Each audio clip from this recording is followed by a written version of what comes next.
Hey Spartans, time to talk about your interactive fiction one-pager assignment. On the first page, you need your name, your period, and the title of the interactive fiction that you are referencing the most, okay? So my example book is Choose Your Own Adventure Lost on the Amazon. Nobody else is allowed to use this book as their main source. You can read it, you can reference it in your synthesis, but you cannot use it as your main piece of what you're going to talk about for interactive fiction, because I am. Sorry. Alrighty. So the title of the thing you'll use for your main is what goes at the top. Yes, it can be an interactive fiction that is digital, like Zork or Seed Ship or one of the others, okay? So first thing you're going to do is objectively summarize one reading of the story, identifying the main idea and exploring its relationship to the supporting ideas. Basically, that's this book was about, okay? You need to cite the title and author. So I would say Lost on the Amazon by R.A. Montgomery was about, and then I'm going to take you through the beginning, middle, and end of one reading of the story. Second thing you're going to do on this is synthesize 3 or more readings of interactive fiction from multiple sources and text types to summarize the genre of interactive fiction. So you're going to take a couple of different Choose Your Own Adventure books or interactive fiction available online, and you're going to say, this is what interactive fiction is. Here is the pattern from these things. You're going to connect them, compare them, and explain how they show you what interactive fiction is. Okay, it's like inductive reasoning. We'll do inductive reasoning a couple times with grammar in class so you can kind of get the hang of it. But basically, you're going to take multiple sources and tell me with their examples what interactive fiction is. Both of those, the summary and the synthesis, I'll go more into in other PowerPoints. So let's move on to the bottom of the front page, which is identify the following narrative elements: character, setting, plot, conflict, and resolution. Characters are the who's in this. Interactive fiction makes you the main character, but don't just be like me, I'm the character. You have to tell me who you are. Like in Seed Ship, you're an artificial intelligence. In Zork, you're an adventurer. In Spider and Web, spoiler alert, I'm not going to tell you who you are, but you're not the only character. So even as you tell me about who you are, you need to tell me about the other major characters that you come across in the story. Setting is where it takes place. If this is called Lost on the Amazon, you can probably bet that it takes place on the Amazon, but I'm going to need to know like the river or the jungle and describe it for me.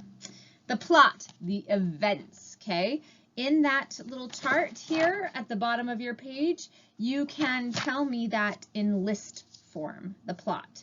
The conflict, the number one problem, okay? In Seed Ship, the artificial intelligence needs to find a good planet for the human race to colonize. That is the conflict. And then you're going to tell me the resolution. These interactive fiction pieces have more than one ending. They have more than one resolution, right? There's all the different ways that the story can end right here on the back in just like a little chart form. I want just one reading. So you're going to tell me one resolution. It can be the first resolution you came across. It can be your favorite resolution. If you're playing Seed Ship, it can be the one with the highest score. I don't care which one we're talking about, but I need one resolution. Let's go to the back page.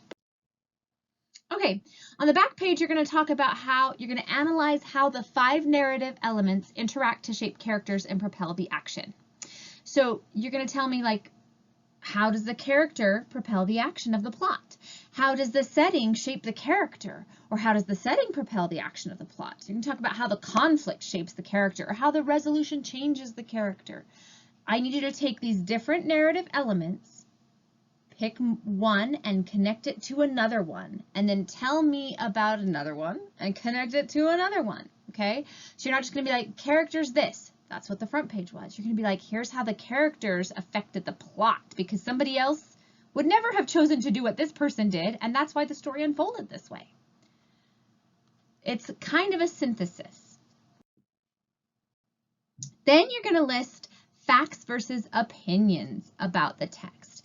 In one column, you're going to tell me the facts. It was this happened or this happened. this thing specifically happened. And then you're going to tell me the opinions about it. I liked that. That was scary. I thought that was a dumb choice. It should have gone this way. Any of your personal reader responses go in the opinions about the text file or column. And again, it doesn't have to be text in a book. It can be text in the video game. I don't care which one you pick. Then you need to, here's my little brain video for you. Yay, fun brains. I need you to list key stated details and brainstorm implied details. I would do this before you even do the front page summary, okay? You're going to say there were specific details. This is what was explicitly stated. This can be information about your inventory or the items that your character comes across that are really important. There was a key to a locked box. That is super important. The implied details are the things that aren't outright stated in the text. So you'd say, I came across this key and I assumed it was for a box. Key is the stated detail. Assumption, or the thing that I'm guessing about, that I'm assuming, or I'm figuring out, or I'm making an inference, or I'm guessing about, that goes in implied details. In a game we're not playing, it takes place at the beginning. You wake up like from a nightmare in the middle of the night, right? In this interactive fiction, and it says that you feel like someone is watching you when you wake up. That's the stated detail. The character feels like someone is watching them when they wake up. The implied detail is that there's some danger.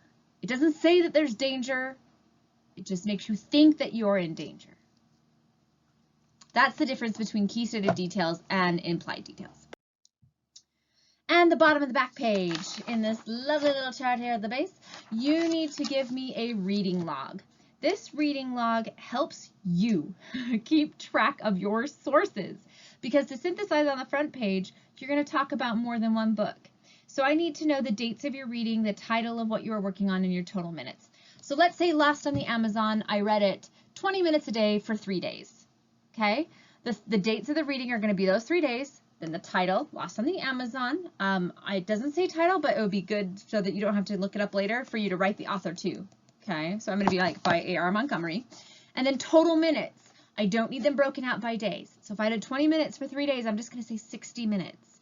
Or if you want to be like 20, 20, 20, and then cross them out and put 60 so that you can keep track, that's fine. Okay? But each type of interactive fiction you use or interact with needs to be logged here. So I know what you're referencing, what you're synthesizing, and you can refer back to it as well.